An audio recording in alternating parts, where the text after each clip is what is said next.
আমরা হলাম কালীমায়ের পরম ভক্ত, আর ঘরের পাশে কালী পুজো হচ্ছে, আমরা যাব না তা কি হয়? তাই দেরি না করে রেডি হয়ে নিলাম শ্মশান কালীমার পুজো দেখতে যাওয়ার জন্য।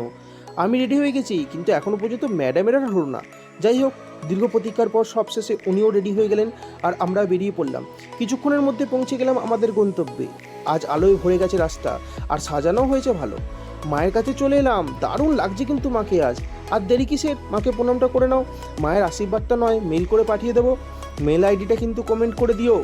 আর যদি লাইক আর সাবস্ক্রাইব করে দাও, মায়ের আশীর্বাদে সিঙ্গেল থেকে মিঙ্গেলটা তাড়াতাড়ি হয়ে যাবে। ঢাক না বাজলে কি পুজো মনে হয়? ও ঢাকি, ঢাকটা বাজাও তো।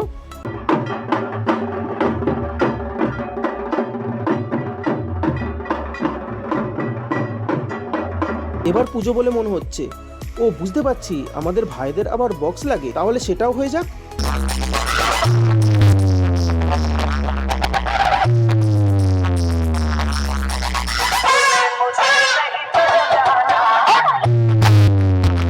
ভাইরা তোমরা খুশি তো? আর বন্ধুরা, বক্সের সামনে এভাবে কে কে দাঁড়াতে পারো কমেন্ট করো। আমার দ্বারা তো কখনো হবে না। চলো এবার মেলাটা একটু ঘুরে দেখি। সব রকমেরই টুকটাক দোকান বসেছে দেখছি। বাচ্চাদের খেলনাও বিক্রি হচ্ছে। আমার বাচ্চা বউটাকে বললাম, কিছু নেবে? সে বলল, আমি আর বাচ্চা নেই, আমি বড় হয়ে গেছি। এটা শুনে টাকা বেঁচে যাওয়ার জন্য খুব খুশি হয়ে গেলাম। বাড়ি ফিরতে যাচ্ছি, দেখলাম অন্নকূট হচ্ছে। তাই ভাবলাম আমরা একটু মায়ের প্রসাদ খেয়ে যাই। খিচুড়ি আর ছাজরা, এটাই আজকের মেনু। তাই খেতে লাগলাম, কিন্তু মনটা সেই জুতোর কাছেই আছে। খেয়ে যাওয়ার সময় জুতোটা পাবো তো?